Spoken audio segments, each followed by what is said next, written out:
Good morning बच्चों। कक्षा 12 की हिंदी क्लास में आपका स्वागत है। बच्चों, आज हम आपके आरोह से काव्य खंड का अध्ययन करेंगे। तो काव्य खंड में हम आपका कौन सा अध्ययन करेंगे?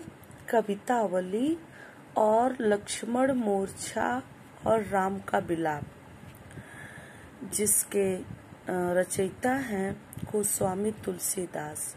तो बच्चों, सबसे पहले हम गोस्वामी तुलसीदास के जीवन पर एक दृष्टि डाल देते हैं। बच्चों, इनका जन्म सन 1532 संवत 1589 में हुआ था। इनकी मृत्यु सन 1623 संवत 1680 में हुई थी।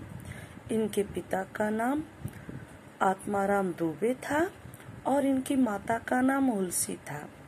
इनकी पत्नी का नाम रत्नावली था। लेकिन ये भक्ति काल के कवि हैं, और जैसा कि उस समय के जो कवि थे अपने बारे में इतना कुछ लिखते नहीं थे, तो इसलिए उनके जीवन के बारे में खोज के आधार पर जो साक्ष्य प्राप्त हुए हैं उनमें विद्वानों में थोड़ा सा मतभेद हो जाता है। तो चलिए बताते हैं। सबसे पहले हम इनके जीवन से जुड़ा एक कविता सुनाते हैं, जिसमें इनका पूरा जीवन समाहित है। शुरू से अंत तक कहानी कविता के माध्यम से हम आपको बता देते हैं। तो सुनिएगा, ध्यान से सुनिएगा आप। कविता क्या है? संवत 1589 में जागा राजापुर भाग। संवत 1589 में जागा राजापुर भाग, राजापुर जो इनके गांव का नाम था। हुलसी ने तुलसी को जाया, जो हिंदी का अमर सुहाग। जाया मतलब पैदा किया। हुलसी इनकी माता का नाम था। नाम राम बोला, बोला था राम नाम जन्मत तत्काल।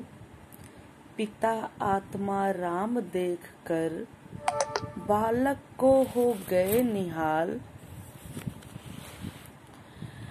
पर जब पाया जन्म मूल में, उपजा मन में कुछ आभास।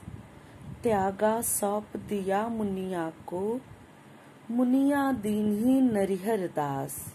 त्यागा सौंप दिया मुनिया को, मुनिया दीन्ही नरिहर दास।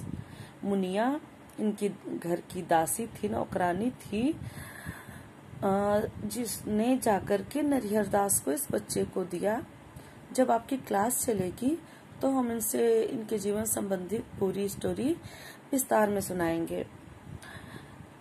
त्यागा सौंप दिया मुनिया को, मुनिया दीन्ही नरिहर दास। पालित पोषित शिक्षित होकर, शेष सनातन से पा ज्ञान। निज पत्नी रत्नावली से पा, राम प्रेम का सौरभ मान।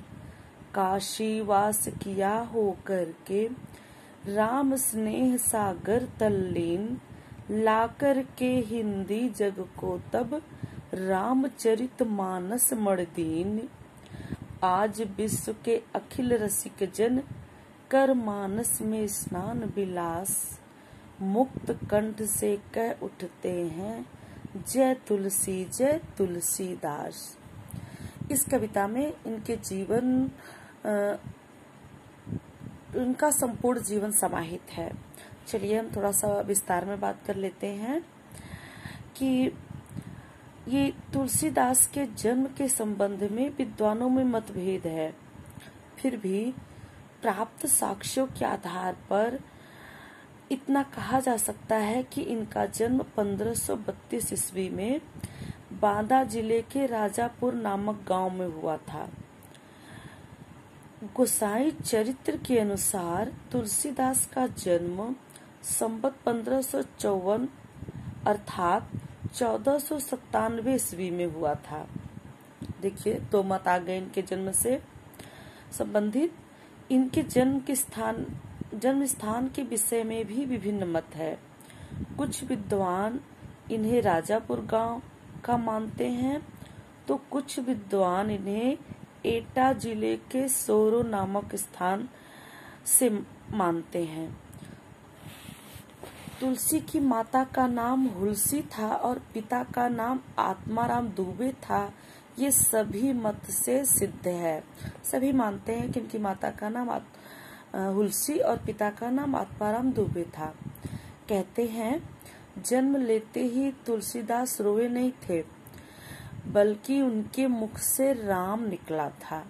इस कारण पिता ने इनका नाम राम बोला रख दिया।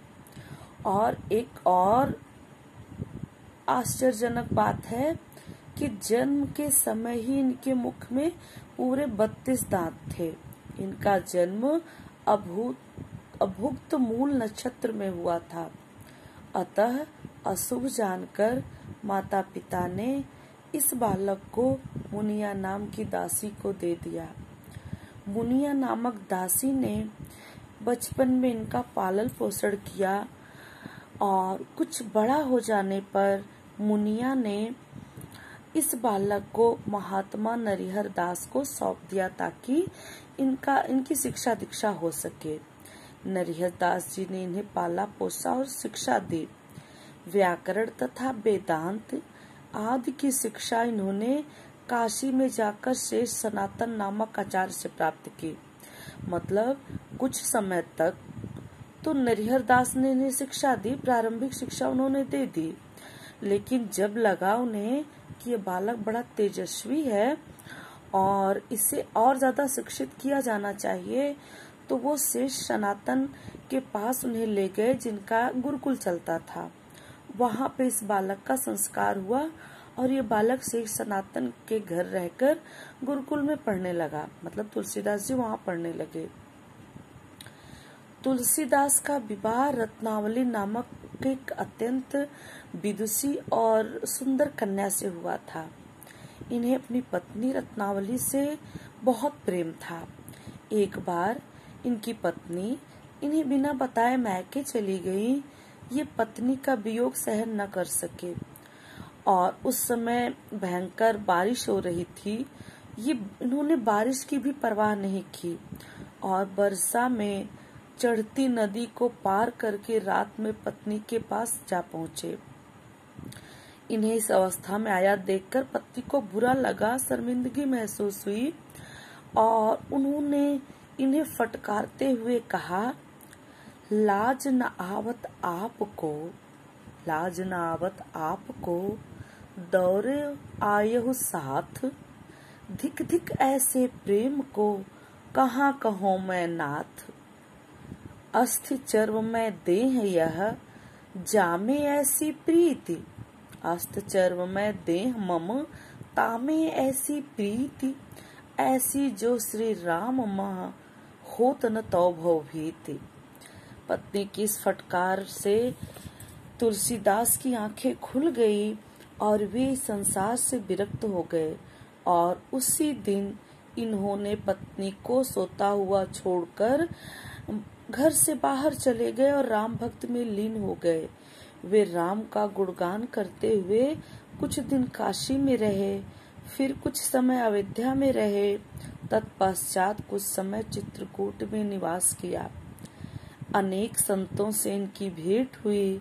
राम का गुण कीर्तन करते हुए इस संत ने विशाल और उत्तम साहित्य की रचना की। राम का गुणगान करते हुए काशी में 80 घाट पर संवत 1680 अर्थात सन 1623 ईस्वी में इन्होंने पंच भौतिक शरीर को त्याग दिया, अर्थात इनकी मृत्यु हो गई। इनकी मृत्यु से संबंधित दोहा है, संवत 1680 असी गंग के तीर, श्रावण कृष्णा तीज शनि, तुलसी तज्यो शरीर। इससे पता चलता है कि तुलसी की मृत्यु श्रावण कृष्णा तीज शनिवार के दिन हुई थी। अब बात करते हैं इनकी रचनाओं की।